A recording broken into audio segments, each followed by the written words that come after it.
انسان کے رویے، یہ جو انسانی رویہ ہے جس کو ہیومن بیہیویئر کہتے ہیں، قرآن میں وہ کون سی ایسی سورہ ہے جو انسان کے رویے کو بدلتی ہے؟ یہ دو آیات انسان کے رویے کو سیدھا کرنے میں سب سے زیادہ مدد دیتی ہیں۔ السلام علیکم ورحمۃ اللہ وبرکاتہ۔ الحمدللہ رب العالمین والصلاة والسلام علی سید الاشرف الانبیاء المرسلین، اما بعد۔ انسان کے رویے، یہ جو انسانی رویہ ہے جس کو ہیومن بیہیویئر کہتے ہیں، آج ہم بات کریں گے انسانی رویے کی، طب نبوی صلی اللہ علیہ وآلہ وسلم اور آج کی ماڈرن میڈیکل سائنس، اس کے اکارڈنگ ہمارا جو ٹاپک چل رہے ہیں قرآن تھراپی کے اکارڈنگ۔ میرے محترم بھائی اور محترم بہنوں، آج ہم قرآن تھراپی کے اکارڈنگ یہ جانیں گے کہ قرآن میں وہ کون سی ایسی سورہ ہے جو انسان کے رویے کو بدلتی ہے۔ سورۃ فاتحہ اور انسانی رویہ۔ میرے محترم بھائی اور محترم بہنوں، سورۃ فاتحہ انسان کے رویے کو بدلتی ہے، مگر اس کے لیے یہ ضروری ہے کہ ہم اس کو صرف پڑھنے کی بجائے اس کے اوپر عمل کریں اور اس کے ایک ایک حرف کو اپنے رویے کو بدلنے والا بنائیں۔ جو لوگ روز نماز کی ہر رکعت میں اس کو پڑھتے ہیں مگر رویہ وہی کا وہی رکھتے ہیں، تو یہ بات اچھی طرح سمجھ لینی چاہیے کہ سورۃ فاتحہ، اس کے اندر انسان کے رویے کو بدلنے کی طاقت ہے، مگر وہ انسان اس سورت کے ذریعے سے اپنے رویے کو بدلنا چاہتا ہی نہیں۔ کیوں؟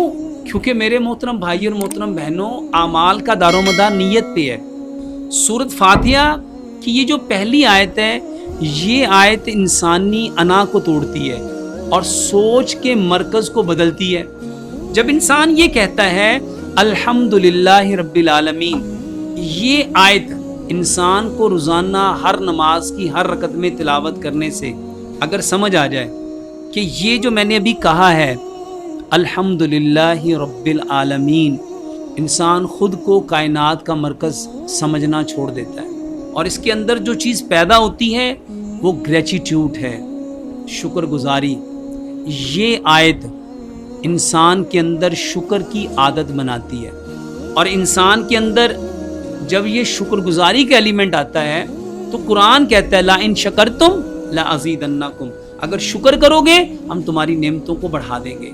میرے محترم بھائی اور محترم بہنوں، یہ جو شکر کی عادت ہے، یہ جو انسان شکوے کرتے ہیں، جو شکایتیں کرتے ہیں، جو گلے کرتے ہیں، میرے محترم بھائی اور محترم بہنوں، یہ آیت انسان کو ان لوگوں کی صف سے نکال دیتی ہے۔ یہ آیت انسان کے اندر جو گریچیٹیوڈ ہے اس کو بڑھاتی ہے، اور انسان اس آیت کے ذریعے سے میرے محترم بھائی اور محترم بہنوں اپنی انا کو، اپنے تکبر کو، اپنے غرور کو، اپنے گھمنڈ کو وہ اس آیت کے ذریعے سے توڑ سکتا ہے۔ یہ آیت انسان کے سوچ کے مرکز کو بدلتی ہے۔ اگر آپ اپنے انسانی رویے کو بدلنا چاہتے ہیں، آپ چاہتے ہیں میرا رویہ بدل جائے، تو اس کو بدلنے کے لیے یہ آیت سب سے بہترین ہے۔ میرے محترم بھائی اور محترم بہنوں، سورۃ فاتحہ کی جو دوسری آیت ہے الرحمن الرحیم، یہ آیت انسان کو طاقت اور نرمی کا توازن سکھاتی ہے۔ ایک انسان اپنے رویے کو بدلنا چاہتا ہے اور اس کے پاس طاقت میں اور نرمی میں توازن نہیں ہے، تو یہ جو آیت ہے الرحمن الرحیم، یہ اس آیت کی تلاوت طاقت اور نرمی کا توازن کیسے بیلنس رکھا جاتا ہے۔ جب تم دنیا میں رحم کرو گے، اللہ آخرت میں تم پہ رحم کرے گا۔ جب تم طاقت کے باوجود، قوت کے باوجود رحم کرو گے، معاف کرو گے، درگزر کرو گے، اللہ تمہیں معاف کرے گا، درگزر کرے گا۔ میرے محترم بھائی اور محترم بہنوں، انسانی رویہ، اللہ اکبر کبیرہ۔ اس کے بعد والی جو آیت ہے نا مالک یوم الدین، یہ جو الرحمن الرحیم اور مالک یوم الدین، یہ دو آیات انسان کے رویے کو سیدھا کرنے میں سب سے زیادہ مدد دیتی ہے۔ کیسے؟ یہ جو آیت ہے نا مالک یوم الدین، یہ آیت انسان کو بے جا سختی ختم کرنے کی ترغیب دیتی ہے۔ اور انسان کے اندر سے بیجا نرمی کو بھی ختم کرتی ہے.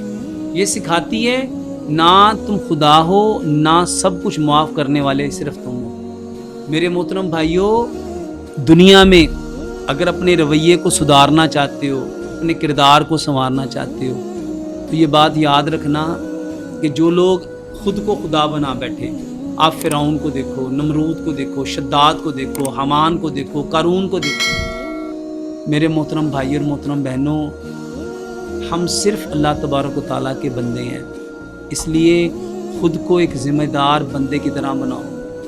سورۃ فاتحہ کی یہ جو آیت ہے، یہ انسانی خود غرضی کا علاج ہے. نہ تو ہم انا میں اتنا بڑھ جائیں، تکبر میں اتنا بڑھ جائیں، غرور میں اتنا بڑھ جائیں، گھمنڈ میں اتنا بڑھ جائیں جس طرح فرعون بڑا، قارون بڑا، نمرود بڑا، حمان بڑا، شداد بڑا. لیکن ان کا انجام کیا ہوا؟ میرے محترم بھائی اور محترم بہنوں، یہ آیت یقین جانیے، سورۃ فاتحہ نا، یہ آیت انسانی خود غرضی کا علاج ہے.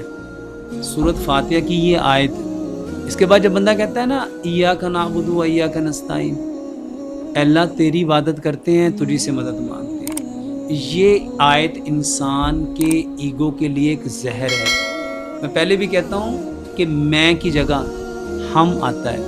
اس آیت سے نا انسان مدد مانگنا سیکھتا ہے. اس آیت کی تلاوت کرنے سے انسان کا غرور ٹوٹتا ہے، اور جو شخص مدد مانگنے کو کمزوری سمجھتا ہے نا، وہ حقیقت میں اس آیت سے ٹکرا رہا ہے، وہ اس آیت سے ٹکرا رہا ہے. میرے محترم بھائی اور محترم بہنوں، اگر اپنے رویے درست کرنا چاہتے ہو، اپنے رویے کو بدلنا چاہتے ہو، تو قرآن تھراپی سے اچھا کوئی دنیا میں علاج ہی نہیں ہے. اور قرآن تھراپی میں سورۃ فاتحہ کی یہ جو آیات ہیں، یہ آپ کے لیے ایک بہترین گائیڈ، بہترین رہنمائی، بہترین انسٹرکشن اور آپ کو بہترین معلومات فراہم کرتی ہیں. یہ اللہ کی کتاب اللہ، یہ اللہ کا کلام، یہ پیارے پیغمبر جناب محمد صلی اللہ علیہ وسلم کا فرمان، اور یہ وہ چیزیں ہیں جو آپ کے رویے کو بدلنے میں سب سے بہترین کردار ادا کرتی ہیں. اللہ سے دعا ہے اللہ تبارک و تعالیٰ ان ساری باتوں کی حقیقت کو سمجھنے کی، سمجھ کے عمل کرنے کی، اور عمل کر کے اس خوبصورت پیغام کو کائنات کے اندر بسنے والے جتنے انسان ان تک پہنچانے کی توفیق عطا فرمائے.